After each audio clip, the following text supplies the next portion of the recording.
Bonsoir les amis, on va continuer notre cours de microbiologie, mais avant tout ça, veuillez s'il vous plaît faire un j'aime et un commentaire et aussi de s'abonner sur la chaîne pour avoir accès à tous les vidéos concernant la biologie et pour les étudiants de première année et de deuxième année. Et voilà, je vais faire d'autres cours bien sûr. Alors, on va continuer notre cours par cette partie. On s'est arrêté la dernière fois aux fonctions de la paroi. Et voilà, donc cette paroi, elle a plusieurs rôles et parmi eux, c'est le maintien de la forme et la résistance à la pH. On a deux exemples pour une bactérie gram positive et une bactérie gram négatif. Pour la bactérie gram positive, on a comme exemple Bacillus subtilis. Et voilà, on a utilisé deux types de milieux, un milieu isotonique et un milieu hypotonique. Le milieu isotonique, c'est en présence de 1% de saccharose et un milieu hypotonique. Voilà, et avant tout ça, on a utilisé un lysozyme qui détruit les bêta-1,4. Et voilà, donc on a le résultat, c'est pour le milieu hypotonique, c'est le gonflement et l'éclatement de la cellule. Par contre, en milieu isotonique, on a une cellule sphérique mais sans paroi, ce qu'on appelle protoplastes. Alors, les protoplastes, elles ont perdu ces propriétés antigéniques et ne fait plus sur les bactériophages et ne se divisent plus.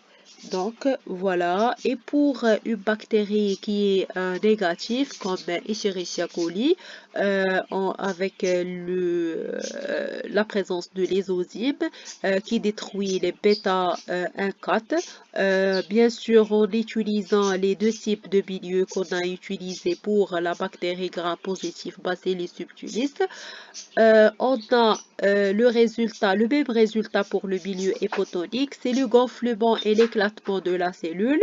Et pour le milieu isotonique, on a une cellule sphérique, mais avec des fragments de la paroi, ce qu'on appelle sphéroplaste. Le sphéroplaste, il conserve toutes les propriétés de la cellule initiale et la différence entre les protoplastes et le sphéroplaste, elle est logique parce que ce lysozyme ajouté au début, il agit au niveau des bêta-1,4 de peptidoglycane. Donc, pour la cellule gram-positive, on a la présence de peptidoglycane, ce qui induit la détérioration de ce peptidoglycane. Et voilà, donc, on a une cellule qui est, voilà, comme dans le schéma, une cellule sphérique mais sans paroi. Et voilà. Et pour les bactéries gram négatives, on a les sphéroplastes. On a la présence des fragments de paroi. Le rôle de cette paroi, c'est la forme de la cellule. Il maintient la forme et la résistance à la pH, à la pression. Donc, et le peptidoglycane ne joue aucun rôle dans les propriétés antigéniques, la division cellulaire et aussi pour la fixation des bactériophages. Et voilà. Donc, je vais laisser cette partie des propriétés antigéniques après. Je vais vous expliquer cette partie. Voilà, on va descendre pour, comme j'ai déjà promis, je vais vous faire des explications concernant la coloration gramme. Alors, la coloration gramme, elle est déduite par un médecin danois en 1884, une coloration différentielle. Et voilà, donc,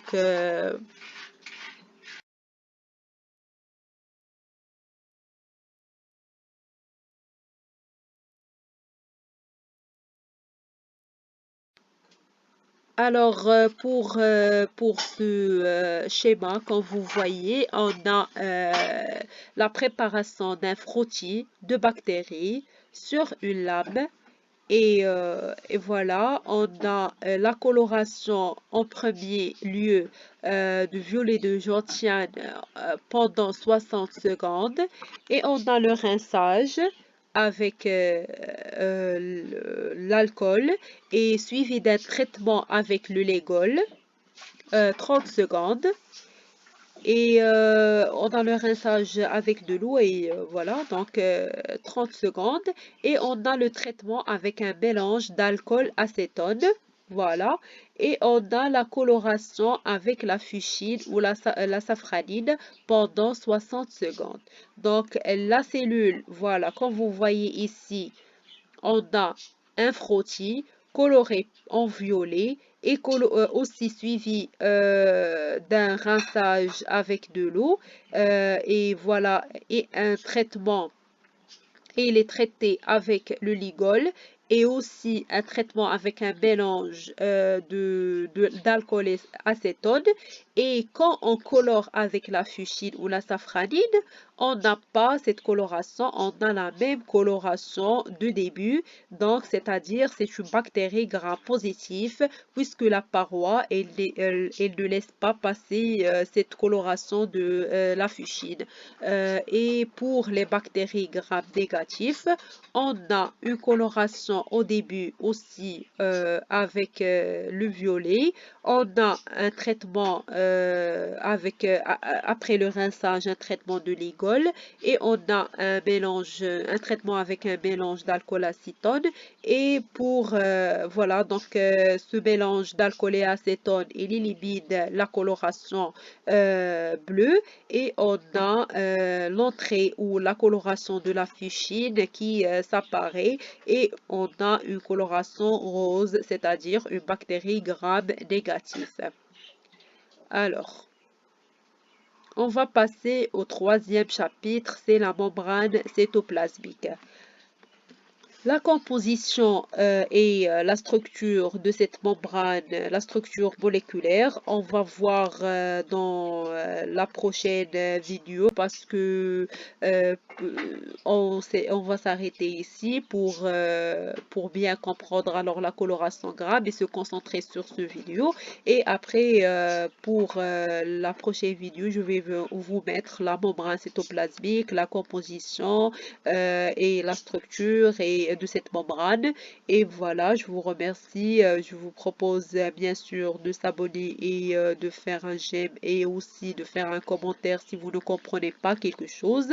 Alors, je vous souhaite un très bon courage et à la prochaine pour les gens qui ne comprennent pas et qui ne comprennent pas plutôt ce cours. N'hésitez pas à me contacter. Et voilà, si vous voulez bien sûr mon contact, je serai reconnaissante et avec plaisir. Je vous remercie et à la prochaine vidéo, Inch'Allah.